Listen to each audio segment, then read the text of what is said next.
entrada quiero aclarar que siendo el tema de género algo tan complejo y de tantas aristas, fue difícil, para no decir inútil, tratar de incluir la cantidad de datos que pude recabar con esta investigación, datos que son necesarios para comprender a fondo las conclusiones o reflexiones que expondré en este video, por lo cual dejo a disposición el trabajo escrito para quien quiera profundizarlo. Esta investigación es una invitación a repensarnos como individuos actuantes y repensar nuestra práctica actoral. ¿Cómo aparece el debate de género en la formación actoral de la provincia de Buenos Aires? ¿Cómo influye en nuestra actuación la mirada binarista heteropatriarcal de los cuerpos y los géneros que todavía predomina en la sociedad occidental? ¿Cuán conscientes somos o no de ello? ¿Nos interesa romper esta mirada desde el entrenamiento actoral? En las últimas décadas hemos sido testigos de un enorme avance en la investigación y debate sobre las cuestiones referidas a géneros y la creciente manifestación de corporalidades diversas que se alejan del binomio tradicional varón-mujer. Esto derivó en nuevas leyes con perspectiva de género que han ido moviendo estructuras sociales y masificación de movimientos populares feministas y LGTBIQ+, como el Ni Una Menos, los paros internacionales de mujeres, la lucha por el aborto legal, seguro y gratuito, y la inclusión de la plurinacionalidad y las disidencias en el histórico encuentro de mujeres, por mencionar algunos. En mi formación actoral, atravesé variadas técnicas y diferentes enfoques sobre cómo abordar la actuación, y más allá de que tuve la suerte de tener docentes bastante ayornades a la época, siempre tuve la sospecha de que había algo en mi cuerpo, en su complexión, en mi rostro, que lograba que siempre termine siendo más o menos el mismo tipo de personajes, aunque mi intención a veces fuera la contraria. Esa incertidumbre me llevó a dejar de actuar un tiempo considerable por estar bloqueada emocional y físicamente. La actuación se había vuelto, para mí, un lugar extremadamente incómodo.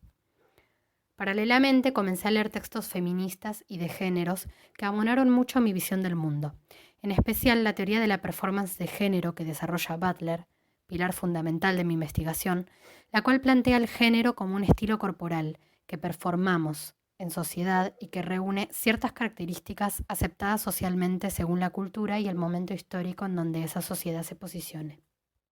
En el 2018 asistí al taller de actuación de Alejandro Catalán, en el que se aborda la actuación desde el lugar del permiso. Esos permisos que empecé a darme, junto con el tiempo extendido de exploración que el taller propone, fueron revelaciones para mí, que se condensaron en cuanto me encontré con la obra de teatro Petróleo de Piel de Lava. Fue ahí que caí en la cuenta, tal vez obvia, tal vez no, de que toda mi actuación estuvo siempre atravesada por mi ser mujer. Inicialmente enfoqué mi investigación en los cuerpos feminizados en general, pero ese recorte presentaba una visión sesgada, ya que los cuerpos masculinizados también se encuentran limitados en sus posibilidades de expresión corporal y sensible por la performance social masculina impuesta. Mi análisis debía poder entonces aplicarse a todos los cuerpos y géneros. Luego me planteé que el objetivo de mi investigación sería armar un proyecto pedagógico de entrenamiento actoral basado en la performance de los géneros para la formación profesional de actuación de la provincia de Buenos Aires. Y teniendo esa idea como punto de partida, elaboré 3 encuestas. La primera, para docentes de actuación de escuelas terciarias públicas y docentes de talleres privados informales. La segunda, para actuantes que hayan hecho su formación profesional entre el 2010 y el 2020. Y la tercera, para mis compañeros del taller de Alejandro Catalán, la cual no tuvo mucha repercusión y solo me sirvió para abonar algunos análisis que comparte con las otras encuestas. El tema se complejizó más cuando empecé a recibir las primeras respuestas de encuestas a actuantes en las que algunos me planteaban sus dudas con respecto a si una formación estatal profesional de actuación debía incluir o no el dragueo en sus proyectos pedagógicos. Eso me despertó nuevas dudas. ¿Todos queremos pasar por la experiencia de interpretar otros géneros que no sean el nuestro o soy la única? ¿Por qué el tema del género es tan delicado para abordar desde la actuación? ¿Por qué, si todos los géneros son performáticos, no los podemos performar tan libremente en el teatro, el cine o la TV? ¿Influirá en esta dificultad que históricamente el dragueo sea parte de la lucha de las comunidades LGTBIQ+? Este fue un punto de inflexión en el cual decidí reorientar mi objetivo de investigación. Ya no sería un proyecto pedagógico, sino un paso previo que parecía más urgente: poner en debate el tema del género en la actuación. Es llamativo que la encuesta de actuantes haya sido respondida en mayor medida por mujeres que por hombres, y si sumamos a la cantidad de personas fuera del binomio varón-mujer, habría que ver si estos valores corresponden a una escala de la comunidad teatral en sí, o más bien a que son más las mujeres y disidencias las interesadas en responder una encuesta atravesada por una temática de género. Si nos dejamos llevar por esta última suposición, tiene lógica que de las 14 personas que consideran que sí se han involucrado en temáticas de género, 8 son mujeres, casi la mitad de las mujeres entrevistadas, 2 son hombres y el total de las personas fuera del binomio cis. Solo 2 hombres consideran que no se involucraron en temáticas de género, ni siquiera estando presentes en debates escuchando lo que se habla del tema. Aún así, nadie consideró innecesario formarse en temáticas de género. La Ley Provincial de Educación en Buenos Aires genera una base sólida en materia de género. En el apartado Sujeto, Género y Sexualidad del Marco General de la Política Curricular, dice que lo femenino y lo masculino son construcciones culturales e históricas. No están naturalmente dadas, sino que constituyen expectativas sociales contextual e históricamente definidas que influyen en su forma de pensar, sentir y actuar. Ante este panorama es esperable que los 5 docentes que respondieron mi encuesta, todos con más de 10 años de docencia ejercida, hayan tenido capacitación estatal e institucional en los últimos años sobre temáticas de género. 2 docentes encuestadas además afirman formarse en género por sus propios medios. Les pregunté si habían intentado por iniciativa propia articular sus clases, ensayos y/o entrenamientos con una perspectiva de género. 4 de 5 docentes respondieron que sí y que había sido bienvenido por el grupo. Es acá donde encontré un fenómeno bastante interesante. En la encuesta para actuantes pregunté qué estrategias habían tomado sus docentes con respecto a la perspectiva de género dentro de sus clases, y les di 6 opciones de respuesta con la posibilidad de que elijan más de una.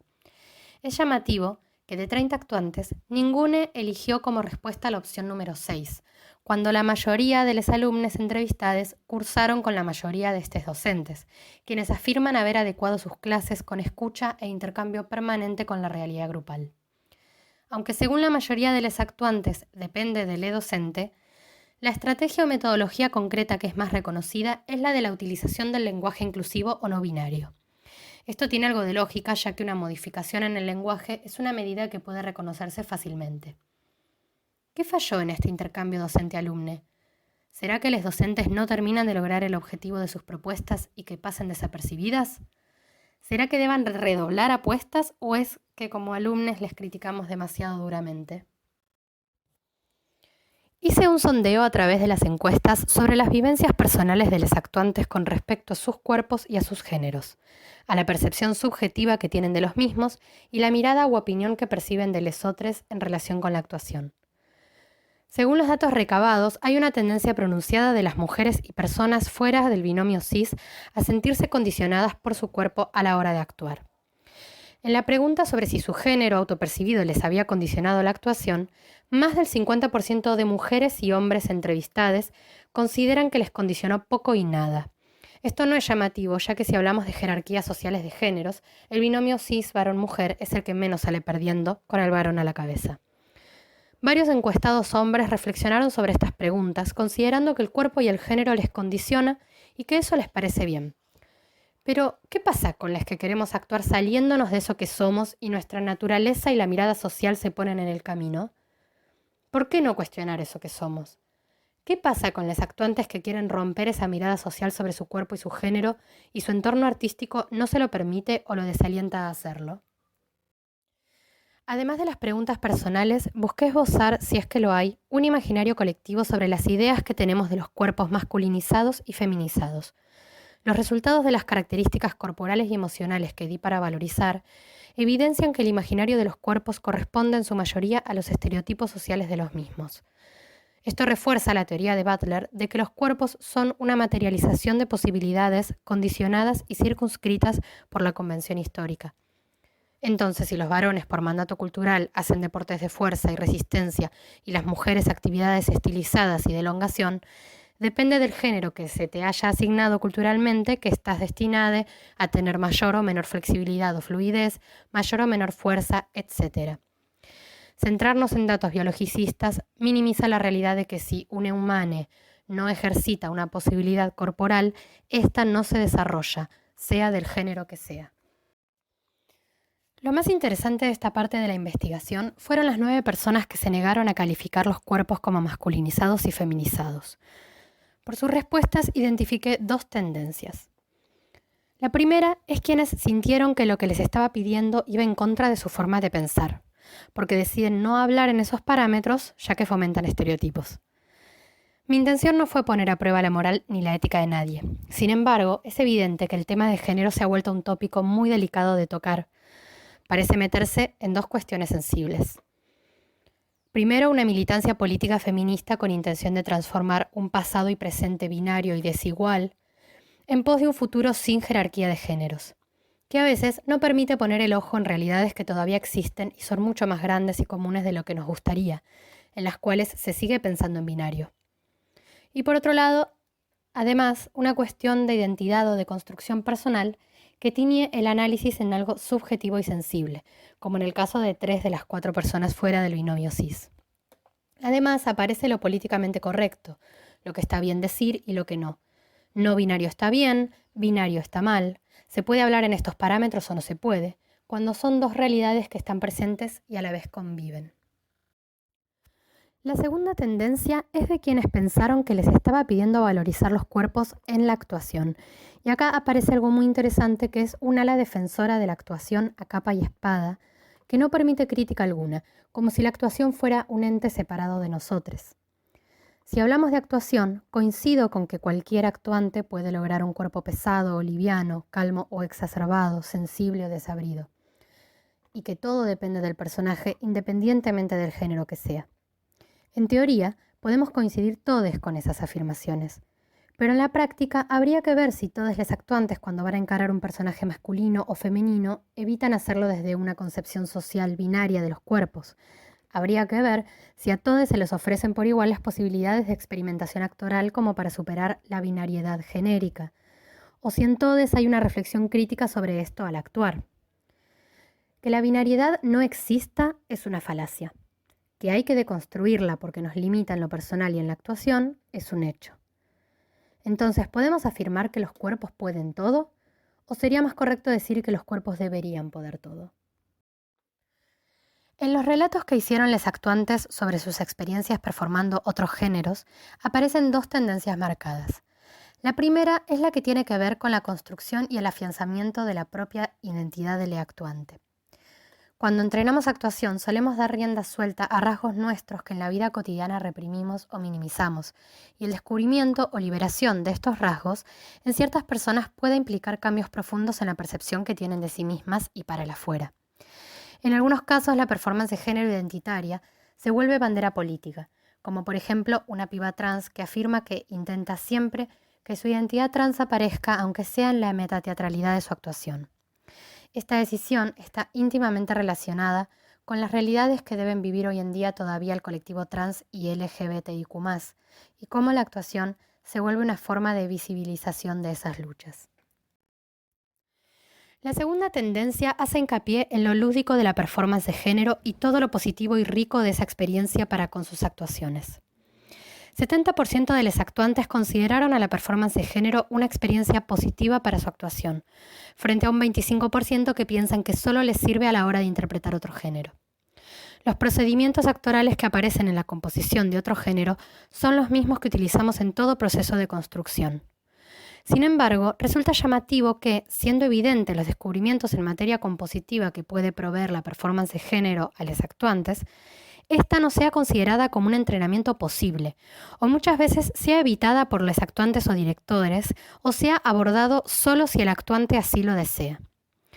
¿Será el miedo a jugar a algo a lo que no quiero jugar? ¿Por qué no querría jugar a ser otro género si en ficción jugamos a hacer tantas cosas que elegimos no ser en nuestra vida social y cotidiana? Aún así pregunté si de no haberlo hecho les gustaría pasar por el proceso de performar otro género, y el 65% respondieron que sí les gustaría. El 31% respondieron que lo harían solo si se les da la oportunidad, pero nadie respondió que no le interesaría abordar la construcción de otro género. Entonces, ¿por qué excluimos la performance de género de la currícula de educación profesional, siendo una técnica evidentemente rica en herramientas actorales? ¿Tendrá que ver con algún prejuicio o rechazo? ¿Tendremos les actuantes cis miedo a meternos en terreno de dualidades? ¿Será que lo asociamos directamente con lo político de la performance de género al ser una forma de los colectivos LGBTIQ+, de visibilizar el arte y las identidades disidentes? ¿Tendremos miedo de ofender a estos colectivos o que sientan que nos apropiamos de parte de su cultura? ¿Tienen dueñas las expresiones artísticas? Creo que todavía queda mucho por indagar en la interrelación entre géneros y actuación.